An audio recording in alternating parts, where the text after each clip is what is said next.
Hi everyone, I'm going to show you how to make one of these cards from our Vintage with a Twist set. In the download you're going to get 12 sheets, 12 A4 sheets. And I think we'll start with our toppers. I'm going to use this one. It comes in 3 parts, but if you take a good look, you can layer, mix, match and make them up any way you like it all yourself. I start by cutting behind the black line.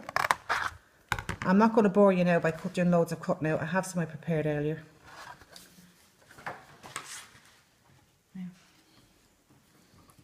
In 3 parts. I'm going to use some mirror board from Allen & Barry's website. It's actually very good quality.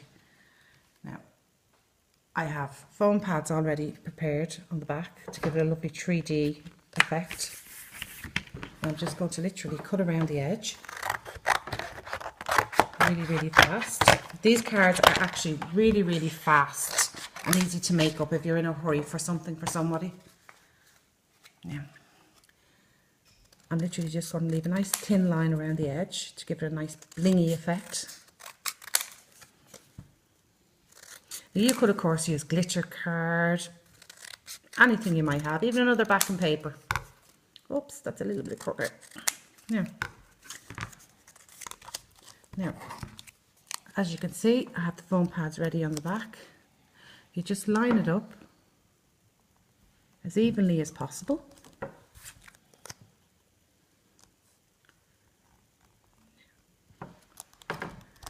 I'm going to put a little diamond in the centre of it to give it some bling and liven it up a little bit. I get my little petals and I always bend them up. And you can see the underline print stays there and it gives it a lovely 3D effect. Yeah. Next of all, I'm going to move on to my card. This is how the card looks. You print off your backing paper first, and then you print the card template on the back, and you literally cut it out behind the black line. And once again, I'm not going to bore you with that. I have one I prepared earlier. Here it is here. Now you're going to think to yourself, an ugly black line. This black line is going to be hidden with the card insert. I'm just using this board because it's grand and handy. You just literally score along the black line and fold your card over. Now you can see. Next of all, I'm going to get my insert ready. This is how your insert looks in the download. Once again, you just cut in behind the black lines. You can use a steel ruler, a craft knife. I use the scissors all the time. I'm not really a big fan of the craft knife. Now here it is cut out. Literally you just, because I copied it onto ordinary copy paper, 80 grams. That's all you need for an insert. Don't waste your good expensive papers. I literally fold it over, pull it in the centre like that and then rub it along. And that'll give it a perfect central fold. Make sure I have it on the right side, making sure it fits.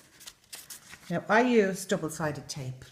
You could use glue or any sticky medium you like. You put the tape in as close to the edge as you possibly can. I only need a little bit. You don't even need to do it fully along. Just a little bit will do it and hold it in. Now, lift. Now, I just put it as close to the edge as I possibly can. Yeah. Fold it over. And there you have your pretty insert. Now we get our topper. I'll have to put some, I'm only going to put a few foam pads on this purely for the sake of this video, but normally I put loads on so it'll stay in place. You know, you're going to post it or it's going to be moved around a lot. I'm just going to put 5 on for now.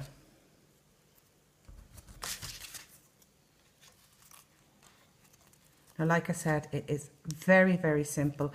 If you're a beginner crafter, this is ideal. Or if you just want something very, very simple to make a few of, perfect.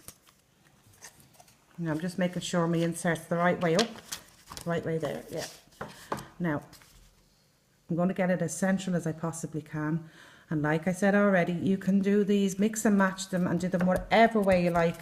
I would actually be very interested to see what you do with them.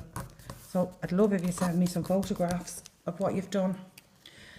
Now, my sentiment, I'm going to use Happy Birthday for now, and I'm going to use the grey one. And once again, with the mirror board, 3 foam pads.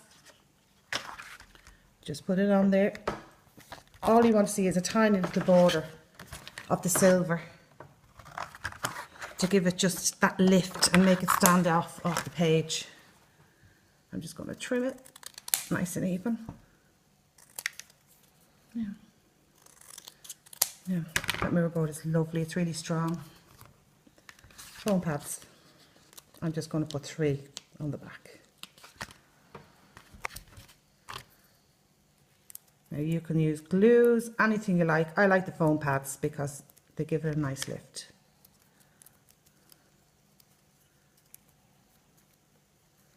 Oops. Just doesn't want to come off there. Yeah. Put it on nice and even with the top. And there you have it. A very simple, but I think you'll agree, very effective card. Now I'm going to just move on to the envelope. I've done the envelope in a nice quality card. You can do it in paper, whatever you like. There it is there. And once again, you cut out in between the lines. And I have one here that I cut out earlier on. Now, this is what you do. You get your guideline on your scoring board, or like Alan uses, a ruler and a score tool. I prefer the old board. You just score along all the lines.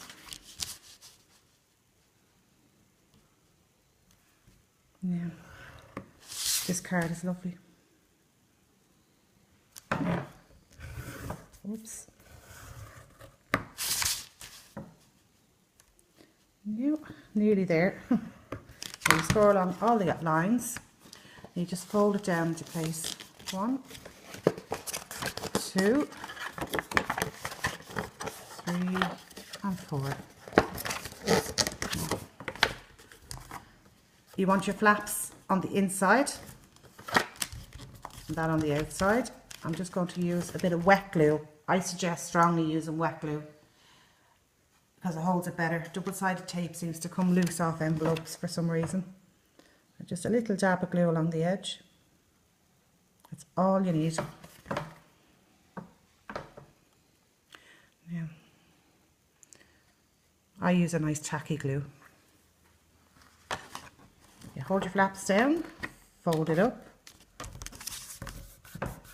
give it a good press, and there you have a very simple but very effective envelope. I really would love to see what any of you do with my toppers and the backing papers. So drop us a line and let us know.